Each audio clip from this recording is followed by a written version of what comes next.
Hello again, everyone. I'm here today with a very small Jackson's haul. I have a couple of Roman Schmal pans. These are actually two more colors from their new color range. I kind of thought I was done getting new colors from them, but these two I think will fit a nice niche in some of my palettes. So I will go into what those are here in a minute. And then I got this Daler Rowney watercolor in Mars Violet. So I'm trying to see if this color is similar to another color. I believe it's Purple Gray by Shinhan. I'm trying to see if this is similar. It looked somewhat similar from the swatch, but not identical. But this is more light fast than that color is. That color is Fugitive. So I was but I really like the color, so I was trying to find something similar. So we'll see what this color looks like. And then these two are two Schmincke tubes from yet another two series of the highly granulating colors from Schmincke. So they released two more sets. Just to backtrack a little bit, they have three sets already. They have the Glacier, I think it's just the Glacier collection. They have the Glacier, they have the Deep Sea, and then they have the Galaxy. And now they have also released sort of a forest edition and a tundra edition. I only got one color from each. I don't plan on getting the full range because there's 5 in each. And actually, the last time I checked, I did not see these on the website for Jackson's, but they were advertised, I think, shortly before Christmas or after Christmas. I can't even remember now. It must have been before because I made this order before Christmas, I think. But I would expect these to be back on their site at some point. I'll see if I can find a link that brought me to these originally. There was a newsletter that came out from Jackson's, and I followed the link in the newsletter to get to these. So if the prior collections are any indication, these are probably going to be pretty popular. I felt like the Forest collection had just like a variety of greens and maybe one or two browns. Not really that dynamic, and I didn't really feel like I needed the whole set. And also, they're very expensive. Like these individual tubes can run like $15 US. And then this Tundra collection, I thought had some interesting colors, but this particular Tundra orange was the only one that really caught my eye. This forest color is Forest Gray. So unless they sort of issue a special price for these, when I originally purchased the 15 colors in the 3 other granulating sets, they had a really big sale on Schmincke watercolors, and they were a pretty good price. It was like maybe $10 a tube when I bought them. So even though it's still expensive, it's not as much as $15 a tube, which was when the price when I purchased these. So I did get a couple because I did like these colors a lot, and I wanted to try them and see if they were markedly different than the other collections. But please note that you can probably mix these colors yourself because all of the colors in the granulating editions are mixes of their existing colors. So like this Forest Gray is PBR7, PG50, and PBK11. PBK11 is the I forget what they call their black. It's the equivalent of Daniel Smith's Lunar Black. Mars Black, maybe? I think that's what they call it. But that is really common in a lot of these mixes because it's very granulating and it's very dark. And then this one is PBR 233, which is Potter's Pink, PBR 7, and then PY 43. So if you had those individual pigments, you could tinker around and get this mix. I just kind of wanted them for the convenience, and I like them, and it, for me, you know, I might waste watercolor trying to get to this mix if I'm trying to like mix it in a tube. So I just went ahead and got these. So I have some half pans off to the side just in case these tubes tend to be a little unruly and pop out, in which case I will fill these pans with the color. Otherwise, I'm just going to put enough onto the paper to do a swatch. So let's go ahead and unwrap these. I'm also going to get my little marker out so that I can indicate what these are. So the two additional colors that I got, this is Aquarius Gray, I believe. Yes, Aquarius Gray. And it seemed very similar to the Daniel Smith Titanium Gray color, and I've actually been using it quite a bit. So I wanted to try out their mix to see how it is. Let's see, do they have the pigment info? So this is actually a single pigment. It's PW6:1, which I believe is the same as as Titanium Gray by Daniel Smith. So let's see, this is Aquarius Gray. I'm actually going to put the pigment number too. PW6:1. Let's make sure that looks like a P. Okay, I'm going to put that aside. And then this one is Aquarius Brown, and it is PBR11, and it seemed like a pretty granulating brown, and I'm always a fan of granulating browns, and a single pigment granulating brown, no less, so I figured I would try it out. So let's see, I'm going to label this too, Aquarius Brown.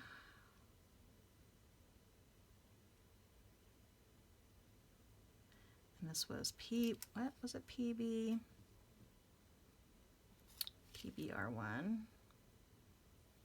Sorry, PBR11, Brown 11. Okay, so let's see. I'm going to see if I can get just a little dab of these colors on here. Like I said, if they become unruly, I will put them in a... Oh, no, this one's fine. So this is the Mars Brown, or I'm sorry, Mars Violet. It looks very pretty. I'm not sure it's like the purple gray that I was looking for, but it is. So far, it looks like a pretty pigment. Okay, this one, I think I'm gonna have to put that one in the pan. And one thing I've noticed is that these granulating colors from Schmincke tend to be a little bit looser than some of their normal watercolor. The texture of the actual paint seems to be a little loose. I'm actually going to get that other one ready just in case. Yes, that one also, oops, oh, well. That one also leapt out of the tube there a little bit. Actually going to see if I can just put that there. Okay, so, and I'm probably going to try and get the rest of that pigment off of there as well. So I have this, I have some water off to the side here and a brush. Let me get those in the frame. Okay, so I'm going to go ahead and do this swatch of Mars. Let me actually get a little bit more of that. Mars Violet by Rowney. I don't have a lot of Rowney, and I've mentioned before, oh, and it looks like it's not entirely mixed in the tube. Looks like there's a lot of the binder in there that's kind of loose, but it's fine. This is going to be sort of a gloppy sample here. Let me add more water. I don't have a lot of these because they are rather expensive. Yeah, so this is not as vibrant as the purple gray from Shinhan, but it is kind of an interesting color. Obviously transparent. Okay, so let's go ahead. Let me get the rest of that paint off of the tube top here, if I can. Okay, and with all of the granulating colors, you're really going to get the best effect if you put a lot of water in it. So I'm actually going to add a little bit more pigment because we're Just a little bit skimpy there. So this is essentially a brown too, this Tundra orange. It seemed a little bit more orange in the picture that I saw, but let's see. Let me add just a little bit more actually, so we can get some more concentrated example there. And I am going to label this before I forget. So this is Schmincke Tundra. Yeah, it really made me wonder if they just kind of issued another, let me see, I have a little, those are just splatters. If they just issued another couple of mixes because they were so popular, the first three were so popular, and they just kind of wanted to, you know, continue with that popular color. And I wonder if the reason why they're not listed on the Schmincke list right now is because they, as I am filming this, they actually have a sale on Schmincke tubes at Jackson's, and I wonder if they've removed them during that time period just because they didn't want it to be included in the sale. So we're going to let those ruminate and dry a little bit. I'm going to put them up to the camera a little closer once they are, oops, a little bit more dried. This is the Aquarius Gray, and I continue to be very impressed with the Aquarius colors. They re-wet really easily. They're really pretty. That's actually really nice. I like that. I think I prefer that to these Schmincke colors. Oops, oh, I got a little messy there. Okay, and then this is that Aquarius Brown. Now see, this is what I thought that the Tundra orange would look like, which is kind of interesting. But let me get that pigment off my hand here. But the Tundra orange is looking pretty darn brown, but it is breaking up a little bit. And now that it's granulating, it's actually looking more interesting like it was on the website. I will, like I said, I will put that up to the camera so you can see. All right, so let's see. I didn't need this extra tube. Just gonna, okay. And the Tundra, or the Forest Gray rather, is looking a little bit uninteresting, but it is granulating. So here is that Mars Violet. I think that I might need to put it in a pan and kind of mix it up because it did seem like the binder had separated a little bit, and then I'm getting these little globs here. But I think the color tone is actually quite nice. I also think it's getting a little glossy because of the amount of binder that got left in there. And then, so see, this is kind of why I ended up getting the Tundra orange, because it did separate into this really pretty mottled color here. And I think that's really because of the Potter's Pink. I would say that if you want to get results like this, get Potter's Pink and then mix it with some other colors. I have their Potter's Pink, and it's actually quite nice, the Schmincke Potter's Pink. I did a comparison of different Potter's Pinks on the channel recently, so I'll actually put a link to that below. But, you know, get a Potter's Pink and mix it with things. This is, let's see, what was this a mix of? This is PBR 233, which is the Potter's Pink, PBR 7, so it's a brown, and then PY 43, so a yellow, a brown, a yellow, and the Potter's Pink. You probably could get something like this, even if you didn't have these exact pigments, you could get something similar. Yeah, the Tundra Gray, or I'm sorry, I keep calling it Tundra. The Forest Gray really is not looking that interesting. I'm wondering if I should do another sample with a little bit more water.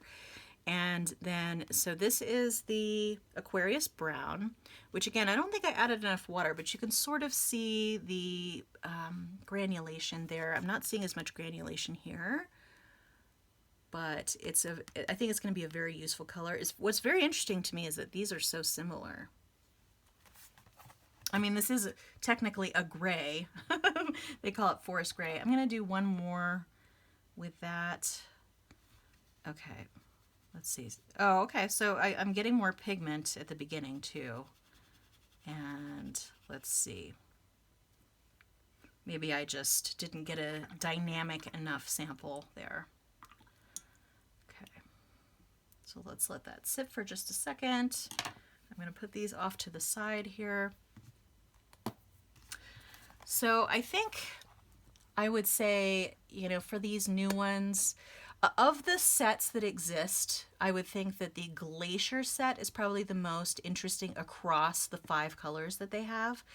I will actually put a link below to either one or all of the videos that I did swatching those original granulating sets.